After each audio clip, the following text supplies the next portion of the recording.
गेली 30 वर्ष मी सामाजिक आणि राजकीय जीवनात आहे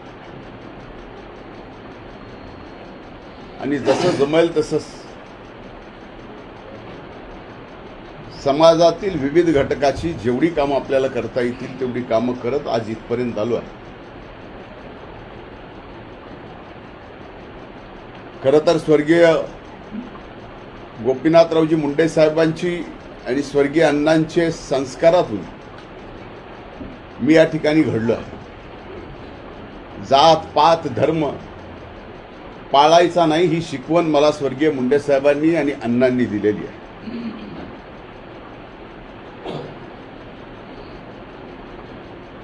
मी कधीही कुणाची जात पाहून आजपर्यंत राजकारण केलेलं नाही।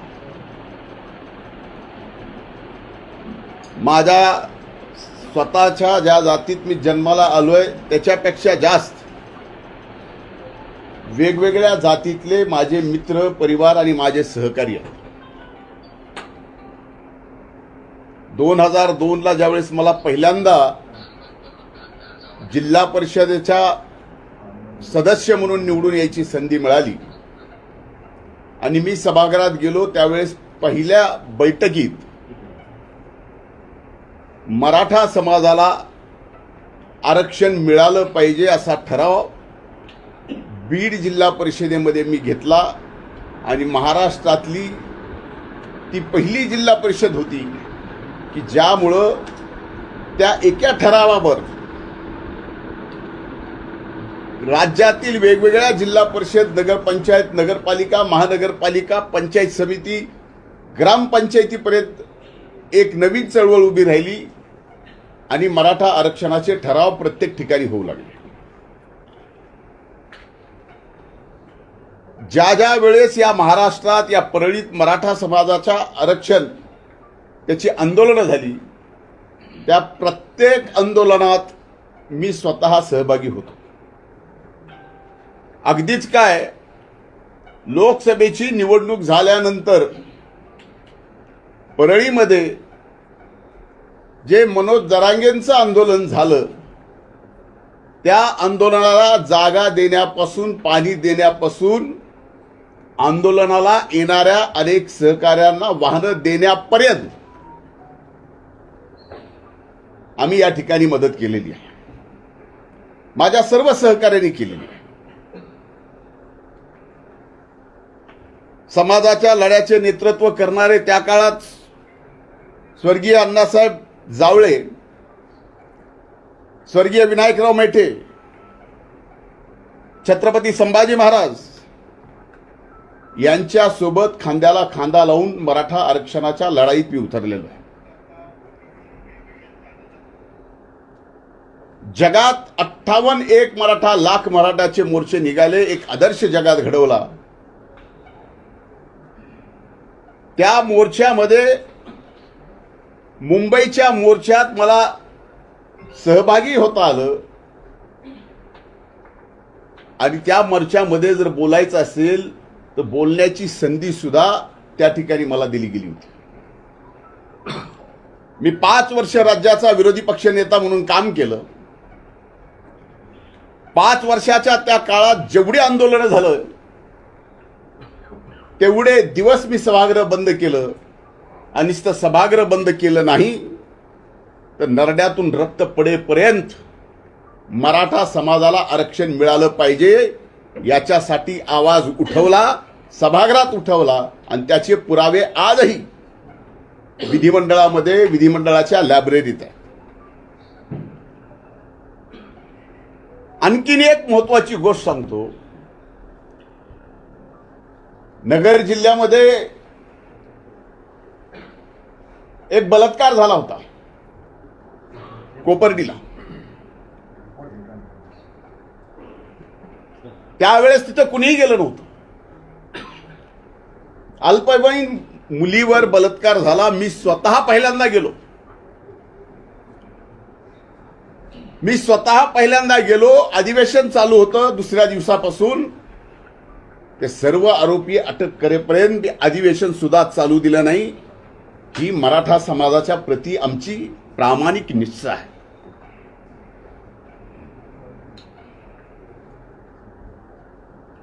खरं तर मी ज्यावेळेस पालकमंत्री होतो आणि कुणबीचे प्रमाणपत्र देण्याचा निर्णय राज्य सरकारने घेतला,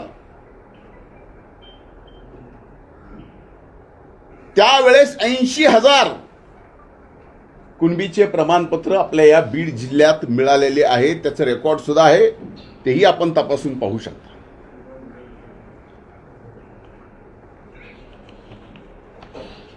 मंत्री म्हणून मला ज्यावेळेस त्यांचं उपोषण सोडायला लावलं मनोज जरांगेंचं, त्यावेळेस माझ्या हाताने त्यांनी एकदा उपोषण पण सोडले. तसं माझं त्यांचं काही वैर नाही. जीवनामध्ये कधीच 17 तारखेची सभा सोडता मनोज जरांगेच्या विरोधात मी एका शब्दानेही बोललेलो नाही, एक आरोपही केला नाही. आणि अशा परिस्थितीमध्ये एकीकडे आपण सर्व समाजाला, 18 पगड जातीला, बहुजन समाजाला सोबत घेऊन जात असताना हा व्यक्ती कसाच आता आवरत नाही. म्हणून यालाच पूर्णपणानं राजकीय, सामाजिक एवढंच नाही तर मनोज जरांगेंना वाटतं की धनंजय मुंडे या पृथ्वी तलावरच नसावा.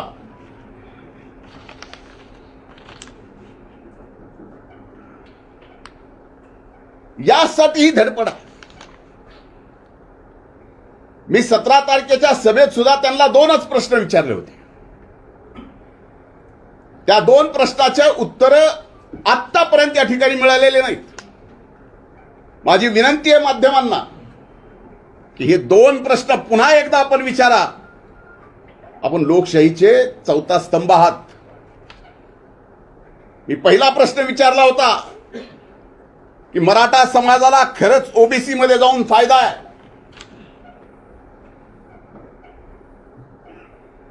का ईडब्ल्यूएस मध्ये जाऊन फायदा आहे,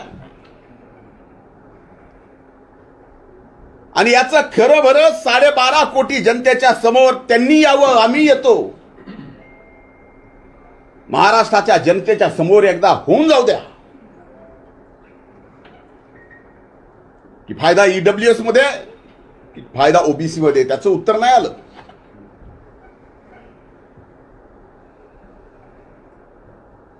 आणि दुसरी विनंती केली होती, तो ओबीसीचा एल्गार मेळावा होता. ओबीसीच्या आरक्षणाला धक्का लागणार नाही यासाठी होता. आणि त्यात मी विनंती केली होती की छत्रपती शिवाजी महाराजांनी स्वराज्यामध्ये त्या काळात जो गावगाडा उभा करून दिलेला, जे गावकुस घालून दिलेलं आहे, आज मागच्या 2 वर्षापासून ते बिघडलंय. एका जातीचा मित्र दुसऱ्या जातीचा, हे मित्र आता मित्र राहिले नाहीत. 2 सख्खे भाऊ एका मायबापाचे लेकरं जर विचार बदलले आणि एक जरांगेच्या विचाराचा असला तर त्या सख्ख्या भावाला सुद्धा सख्खा मानत नाही, अशी वाईट परिस्थिती या महाराष्ट्रात, शिवशाहू फुले आंबेडकरांच्या या महाराष्ट्रात, या पुरोगामी महाराष्ट्रात हे वातावरण कुणी तयार केलं. आणि त्या सभेत मी बोललो होतो की आता हे आपल्याला सर्वांना एकत्रित येऊन गावागावातला निर्माण झालेला सामाजिक तडा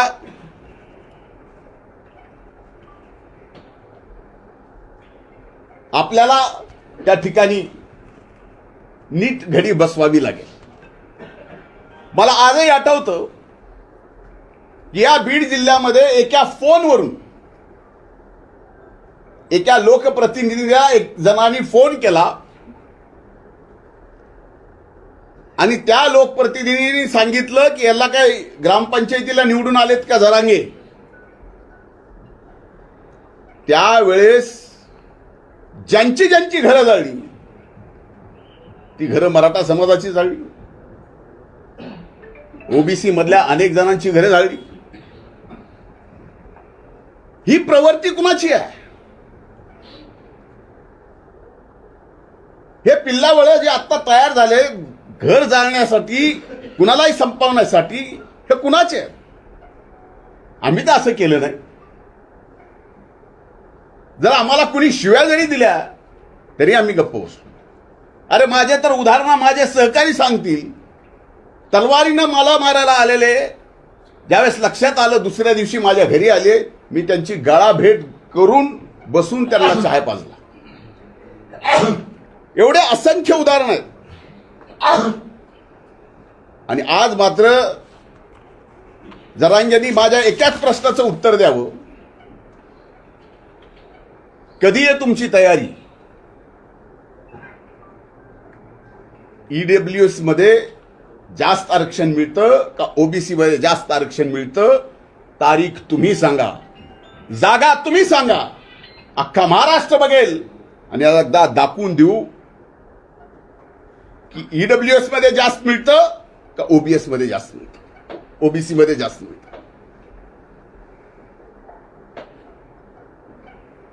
आणि आता मात्र मारहाणीच्या मारणाराच्या अशा पद्धत तुम्ही हक्यांना मारलं.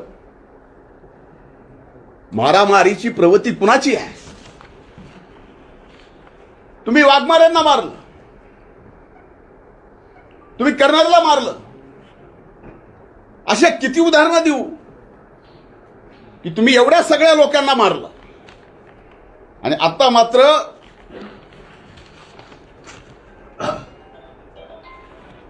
काही लोक मला भेटले, मी कट केला, मी त्याच्या पाठीमागे, माझ्या जीवाला धोका आहे. आता इथं परळीची मायबाप जनता सुद्धा बसलेली आहे. मला धोका, माझ्याकडून त्यांना धोका. काय माझं त्यांचं बांधाला बांध आहे? माझं आणि त्यांचं वैर काय? माझं आणि त्यांचं वैर एवढंच आहे की तुम्ही ओबीसीच्या आरक्षणाला धक्का लावू नका, मराठा आरक्षण घ्या. त्या लढाईमध्ये सुद्धा आम्ही तुमच्या खांद्याला खांदा लावून चढू. 2 दिवसांनी निवडणुकीच्या तोंडावर काहीतरी नावं घ्यायची.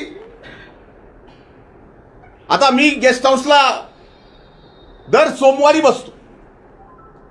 अनेक सहकारी आहेत, अनेक जण येतात, भेटतात, बोलतात. कुणाला बाजूला जाऊन बोलावं लागतं. आता जे अटक केले त्यापैकी कुणी मला भेटला असेल, बाजूला जाऊन बोलला असेल. मी सामान्य सरळ माणूस आहे आणि भेटल्याने बाजूला बोलल्याने मला कळत नाही ह्याच्यात कुणी कसला कट रचला जातो का. त्यांना पाठवून, ते त्यांचेच कार्यकर्ते आहेत ना. अटक झालेले कार्यकर्ते त्यांचेच, बोलणारे कार्यकर्ते त्यांचेच, कबुली जबाब देणारे कार्यकर्ते त्यांचेच. आणि आरोप मात्र पूर्ण माझ्यावर करतात. आणि अशा बाबतीत कट करण्याचं म्हणजे कम्प्लिटली मला माझ्या जीवनामध्ये एक मर्डरर म्हणून माझी इमेज अशा पद्धतीची ते तयार करतायत. याला कारण अनेक आहेत. कारण मी एका सभेत दिलेले 2 समोर त्यांच्या प्रश्न उपस्थित केलेले, त्यांना स्टेजवर एकत्र येऊन बोलायची त्यांची तयारी. माझं तर म्हणणं आहे की या प्रकरणामध्ये आता महाराष्ट्र पोलिसांनी, मनोज जरांगेंना धमकी आहे, मी त्यांना काही करायचा प्रयत्न करतोय, असं जर चाललं असेल तर माझी आजच्या या माध्यमातून, तुमच्या सर्वांच्या माध्यमातून मागणी आहे की या सर्व प्रकरणाची चौकशी ही आता महाराष्ट्र शासनानं नाही तर सीबीआयनीच केली पाहिजे. आणि याच्या पलीकडे जाऊन सांगतो, तर माझ्या मनात जरी असं पाप आलं असेल, कुणाला मारायचं, कुणाला थापड मारायची, की आणखीन कुणाला काही करायचं, तर माझी ब्रेन मॅपिंग करा. माझ्या ब्रेन मॅपिंग सोबत जरांगेची करा, जे आता आरोपी पकडलेत त्यांचीही करा, आणि ब्रेन मॅपिंग सोबत नार्को टेस्ट सुद्धा करा. कोर्टाची अडचण येत असेल तर मी स्वतः वकील लावून आरोपीची जरांगेची आणि माझी कोर्टाकडून परवानगी घेऊन या ठिकाणी ब्रेन मॅपिंग आणि नार्कोची टेस्ट एकदा करू, म्हणजे लक्षात येईल खरं काय खोटं काय. उठायचं आणि एखाद्याला बदनाम करायचं. आणि यांचं बोलणं मुख्यमंत्र्याची आयमाय काढायची, भुजबळांची आयमाय काढायची. आमची तर जपच आहे. पंकजा ताईला काय नाही ते बोलायचं. घरात इंग्रज आले होते का? ही बोलायची पद्धत आहे का पुरुषाची?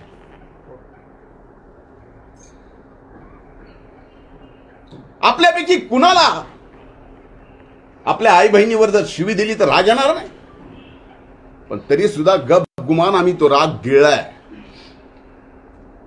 का? तो हो, आम्हाला सुद्धा वाटतं की मराठा समाजाला आरक्षण दिलं गेलं पाहिजे, पण ते ओबीसीच्या आरक्षणाला धक्का न लागता.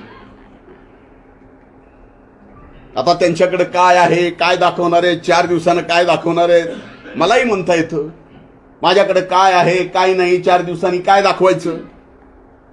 आज आर्टिफिशियल इंटेलिजन्सनी काही तयार करता येतं, काही.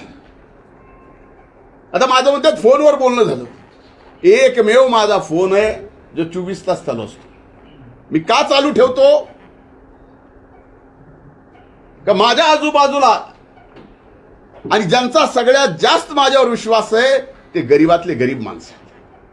आणि त्यांना कुठलीही अडचण आली तर त्या अगोदर माझा फोन लावतात, त्यांची अडचण होऊ नये म्हणून मी माझा फोन चालू ठेवतो.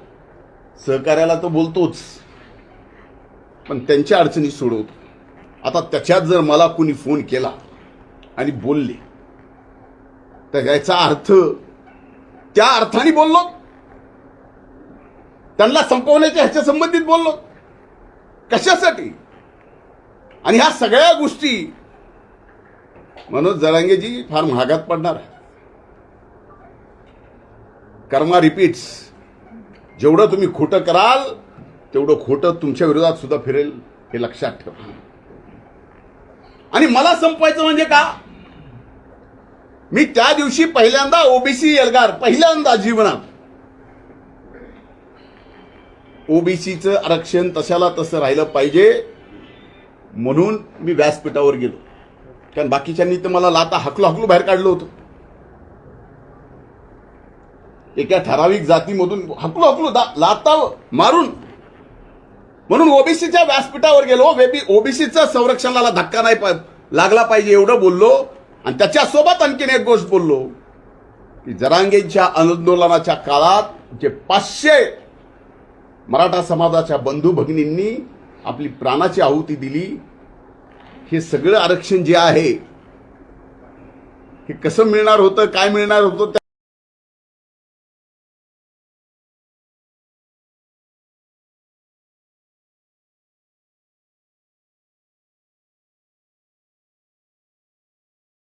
त्यांनाच माहित. पण त्यांना फसवलं म्हणून 500 जीव गेले. कुठं आज नोकरी लागलेली पाहायला मिळाली असती. तुम्ही सगळ्या गोष्टी विध्वंसकच करता. ह्याला संपून टाकील, आता मला संपून टाकील म्हणले. आता मला संपून टाकणं हे ऑन एअर जर मला धमकी देत असतील तर त्याचं काय करणार? मुख्यमंत्र्याला संपून टाकील हे ऑन एअर जर धमकी देत असतील त्याला याला कायदा नाही आहे. मग कायदा असला तर हे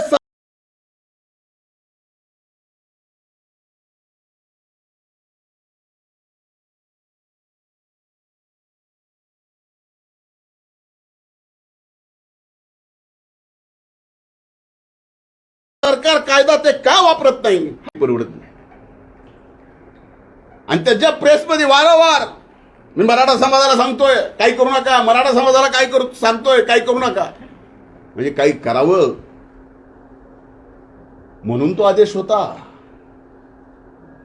का काही करू नये म्हणून तो आदेश होता? हे आता अति झालंय, एवढं अति झालंय. त्यांनीच त्यांची माणसं पाठवायची, कुणाकडून तरी ओळखी करून घ्यायच्या. ओळख झाली की फोटो काढायचा, फोन करायचा. आम्ही आपल्या कामात, आम्ही काय फोनवर असं कधीच कुठलं बोललेलं नाही. होऊ द्या ना एकदा, जे व्हायचंय ते. याला ब्रेन मॅपिंग, नार्को आणि सीबीआय. आणि मी माननीय मुख्यमंत्र्याला आज या प्रेस कॉन्फरन्स म्हणून विनंती करतोय की काहीही करून या प्रकरणाची चौकशी सीबीआय कडेच गेली पाहिजे. त्याच्याशिवाय आता हा धनंजय मुंडेही स्वस्थ बसणार नाही आणि स्वस्थ बसू देणार पण नाही. आमच्यासारख्याला संपवलं निघाल केले काय? आरक्षणाची बाजू घेतली, 25 वर्ष लढलो आणि 25 वर्ष आरक्षणासाठी लढल्यानंतर आज एका व्यक्तीच्या प्रवृत्तीमुळे माझ्यावर ही वेळ यावी. त्यांच्या विरोधात कुणी बोललं, हक्के बोलले की हक्याला मार, वाघमारे बोलले की वाघमारेला मार, करणार बोलले की करणारला मार. दादागिरी कुणाची आहे? समाजामध्ये अंतर कुणी पाडलं? अंतर्वेलीतूनच पडलं ना. त्यामुळे अशा खोट्या नाट्या केसेस करून तुम्हाला जर वाटत असेल की या बहुजन समाजाचा, ओबीसी समाजाचा माझ्यासारखा एक कार्यकर्ता गप राहील, असं नाही. तुम्ही जरा तुमचं मागून बघा. तुमचे मेहण्याचे वाळूचे ट्रक किती पकडले? मी आता सरकारला विचारणार आहे, काय त्यात ऍक्शन झाली? एका सामान्य साधा जर एखादा वाळूचा व्यावसायिक असेल त्याला एनपीडीए मध्ये घालतात. यांची यादी सरकारला देऊन सरकारने काय केलं हेही मला विचारावं लागणार आहे. पण माझ्या आई वडिलांनी कुणाला असं पुढे करून आणि तसं पुढे करून कुणाला संपवायचं कधीच कुणाला शिकवलेलं नाही. माझं तोंड वैद्यनाथाच्या प्रभूकडे आहे. पण विनाकारण असले खोटारडे ज्याला काही अर्थ नाही असे आरोप तुम्ही माझ्यावर करून समाजात संपवायचा प्रयत्न कराल, जीवनातून उठवायचा प्रयत्न कराल. जरांगे असं करू नका. आपलं वैर काय आहे? एक लढाई आहे. तुम्ही ओबीसीचं घेऊ नका. तुम्हाला जे पाहिजे ते ईडब्ल्यूएस मधून घ्या किंवा आणखीन कुठलं घ्यायचंय ते घ्या. ते 10% सुद्धा टिकलंय राज्य सरकारने दिलेलं. आता ते आरक्षणावर बोलत नाहीत. त्यांना आता शेतकरी नेता व्हायचंय. त्यांच्या दृष्टीने आता 500 मराठा समाजाचे बंधू भगिनी गेल्या, त्याचं दुःख नाही आहे. त्यांना नसलं तरी आम्हाला आहे, सरकारलाही आहे. पण अशी थोतांडगिरी करू नका. तुम्हाला एका समाजाने डोक्यावर घेतलंय. आजही त्या समाजाला वाटतं की आपलं काहीतरी चांगलं होईल. समाजाला वाटतं, मला नाही. आणि कृपा करून मी जे 2 प्रश्न विचारलेत, कधी, कुठं, कसं, या एकदा समोर. ओबीसी का ईडब्ल्यूसी? तुम्ही तर आता ओबीसीला मारता म्हणला. ते म्हणले धन्याचं बीज ठेवायचं नाही. ही धमकी नाही. ऑन इयर धनंजय मुंडेचं बीज सुद्धा ठेवायचं नाही. ही ऑन इयर धमकी कुणाला दिली? वंजारी जातीचं बीज सुद्धा ठेवायचं नाही. एका जातीला ऑन एअर धमकी कुणी दिली?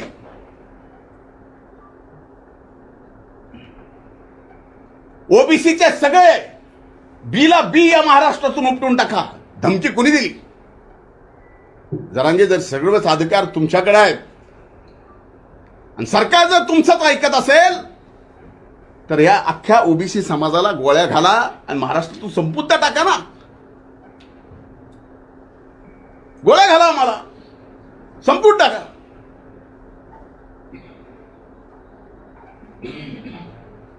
आज सगळ्या यंत्रणा जर तुमच्या म्हणण्यावर चालत असतील तर हेही काही सोपं नाहीत. आम्हाला संपून टाका, फक्त तुम्ही राहा. मला आजही आठवतं ज्यावेळेस 17 तारखेच्या सभेत मी ईडब्ल्यूएस आणि ओबीसीचा मुद्दा काढला, त्यावेळेस मराठा समाजातल्या अतिशय हुशार, तत्वज्ञानी, शिकलेल्या असंख्य लोकांनी फोन करून म्हणले तुम्ही जी भूमिका घेतली तीच बरोबर आहे, तिथंच न्याय मिळू शकतो. मराठा समाजातल्या अनेक तरुणांनी, अनेक माझ्या सहकाऱ्यांनी म्हणले की ही भूमिका घेतली ईडब्ल्यूएसची तरच फायदा, असा फायदा होत नाही. मग एकीकडे आम्ही सुद्धा इतर समाजाचे असून मराठा समाजासाठी लढलोत, आणि आज जर कुठं काय मिळत असेल आणि ते मिळत असतील आणि ओबीसीच्या आरक्षणाला धक्का न लागता मिळत असेल तर द्यायला काय अडचण आहे. रोज उठलं की एक धरायचा, त्याला हाणायचं ह्याच्या आईला आणि त्याच्या आईला. अरे म्हणजे आमच्या सगळ्यांच्या आया बहिणी फक्त त्यांना शिव्या द्यायला ठेवल्यात. ऑन एअर काही बोलायचं, आणि ऑन एअर बोललेलं त्याची साधी एनसी सुद्धा जर सरकार घेत नसेल. म्हणून माझी विनंती की हे प्रकरण सीबीआय कडेच गेलं पाहिजे, आणि या प्रकरणामध्ये जे जे असतील त्यांच्या सगळ्यांची माझ्या सहित, माझ्यावर आरोप केलाय ना, माझ्या सहित ब्रेन मॅपिंग आणि नार्को टेस्ट करा, आणि एकदा महाराष्ट्राच्या 12.5 कोटी जनतेला कळू द्या. विनाकारण एकदा एखादी 15 मिनिटाची प्रेस घेऊन एखाद्या व्यक्तीचं 30 वर्षाचं संबंध, राजकीय आणि सामाजिक काम तुम्ही संपवायला निघाला असाल, आता जनता सुद्धा दूधखोळी राहिलेली नाही. तुमचंही काय चाललंय, काय नाही, बुडाखाली काय चाललंय, कुठून काय चाललंय, कसं काय चाललंय. आम्ही 5 वर्ष विरोधी पक्ष नेते होतो, आम्हालाही बऱ्याचशा गोष्टी असं काही कारण नाही समजायला की आमच्याकडे नाही. आम्ही शांत आहे.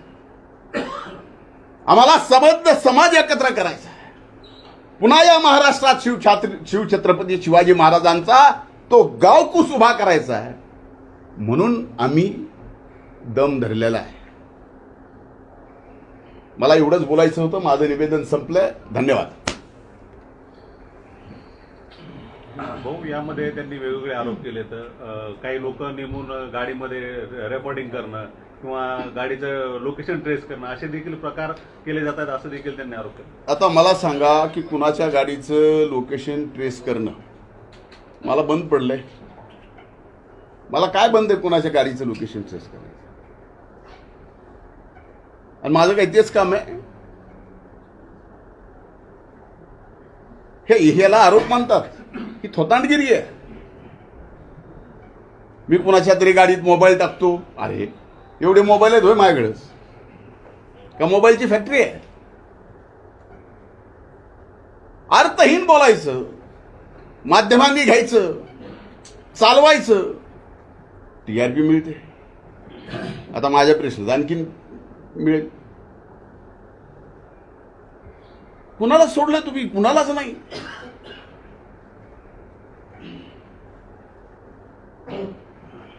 बाकी हे खुनेच्या घरावरती आता हल्ला झाला थोड्या वेळापूर्वी. खुनेच्या घरावरती हल्ला, आरोपीच्या घरावरती हल्ला. मला माहित नाही, मी काय ऐकलं ना. आता तुमच्याकडनंच मी सुरेश ऐकतोय. त्यांचे कार्यकर्ते असतील तर हे नेमकं जाणून बुजून केलं जातं. आता हे बघा, एक लक्षात घ्या, खुने त्यांचेच, गरुड त्यांचाच, सगळे आरोप त्यांचेच. बरोबर आहे. तेच आरोप करणार, तेच सांगणार, सगळं तर त्यांचं आहे.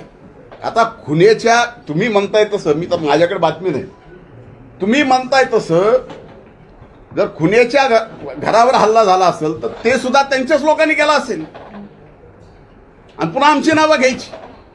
म्हणून मी म्हणलंय की हा तपास पूर्णपणानं पूर्णपणानं सीबीआयकडे दिला गेला पाहिजे. काही जरी म्हणलं, 1 मिनिट माननीय मुख्यमंत्र्याला या बोलण्याचं वाईट वाटेल, पण इथली पोलीस यंत्रणा कुठल्याही जाती धर्माची असो, यांना घाबरून आहेत. म्हणून करते करविते ह्या सगळ्या गोष्टीचे तेच आहे. गंगाधर कारकुटे यांना डुकरासारखं धोरण घेऊन मारू, अशा पद्धतीचा जो दादा गरड नावाचा जो कार्यकर्ता आहे, त्यांनी तुम्ही धमकी दिल्याचं सांगतोय, कार्यकर्ता कबुली. मी धमकी दिली? अरे गंगाधर माझा चांगला मित्र आहे. आता एवढी मैत्री की सांगू का, मैत्रीचा खुलासा करू? त्या सभेत मी बोललो होतो, की एका माझ्या मित्रांनी 1:45 वाजता मला फोन केला, तू सभेला येणार आहेस का? आठवतं का सुरेश? मी त्यावेळेस त्याला म्हणलं काय नक्की नाही बाबा, काय भुजबळ साहेब कशी येते त्याच्यावरती माझं ठरणार आहे. नाही म्हणले, तुम्ही येणार नसाल तर आम्ही गोंधळ करायचा ठरविला. ते रेकॉर्ड माझ्याकडे आहे. हेच ते काळकुटे. लोकसभेला फॉर्म भरला कसा?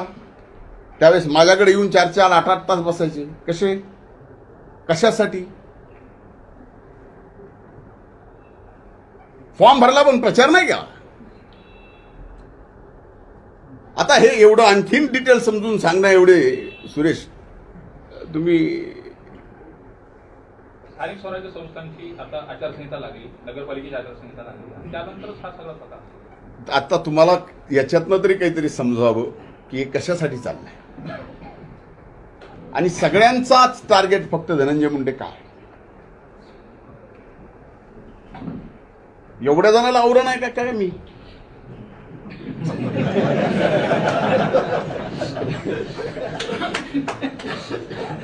कमाल आहे. आता मला त्या दिवशीच्या सभेत मी इथे ईडब्ल्यूएस ओबीसीचा मुद्दा काढला, त्याच्यामुळे राग आला का? चष्मा पाठवला नाही त्याच्यामुळे राग आला? मला माहितच नाही. साहेब, त्यांनी जनांगे यांनी 2 आरोपींना भेदभावाचा आरोप केला होता. त्यांनी आणखी एक आरोप केला की तुम्ही त्या आरोपींची संभाजीनगरला 2 तासभर वाट पाहत होता. हे खोट आहे. कशाला गुन्ह्याची वाट बघू? मुख्यमंत्री व मंत्रिमंडळातील जे मंत्री आहेत त्यांना सुद्धा तुमच्यापासून धोका आहे असा आरोप तुमच्यावर केला गेला. माझ्यापासून सगळ्या पृथ्वी तलाला धोका आहे असं तुम्ही समजा. मी काय कोविड व्हायरस झालो का काय अचानक? काय चाललंय? हे आरोप आहेत. म्हणजे काही मंत्र्यांना सुद्धा माझ्यापासून धोका? अजब आहे. साहेब, आता या प्रकरणी तुम्ही काही मानहानीचा दावा काही करणार आहात का जरांगे पाटलांना? मी वकिलांशी चर्चा करून त्या निर्णय करणार आहे. मनोज जरांगे त्यांची गावठी भाषा किंवा गावाकडची भाषा या नावाखाली मुख्यमंत्री असतील, मंत्रिमंडळातील सदस्य असतील, तुम्ही असाल किंवा इतर कोणी त्यांना घालून पाडून शिवराळ शब्दात बोलतात, तरी पण त्यांच्यावर आजपर्यंत कधीही कारवाई केली गेली नाही. त्यांना स्पेशल व्हीआयपी ट्रीटमेंट सरकार देतंय का? मी तेच, तुम्ही प्रश्न उपस्थित करायच्या अगोदरच हे विषय बोललो. मी स्वतःच प्रश्न विचारलाय की ऑन एअर जर ते मान्यवर कॉन्स्टिट्युशनल पोस्टच्या तिथं बसलेल्या मुख्यमंत्र्यापासून, उपमुख्यमंत्र्यापासून, मंत्र्यापासून आमच्या सगळ्यापर्यंत कुणाची आयमाय काढायची ऑन एअर, आणि त्यात सरकार काय करणार नाही?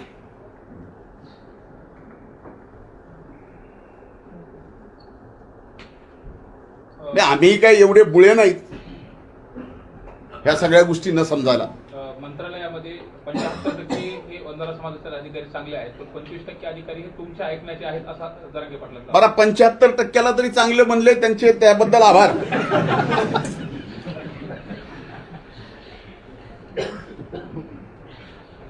चला ठीक आहे, ओके, आभारी सगळ्यांचा.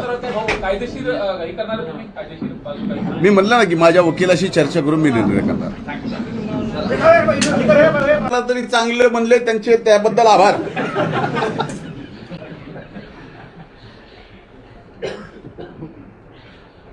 चला ठीक आहे, ओके, आभारी सगळ्यांचा. कायदेशीर हे करणार तुम्ही? कायदेशीर बाजू काय? मी म्हणलं ना की माझ्या वकिलाशी चर्चा करून मी निर्णय करणार.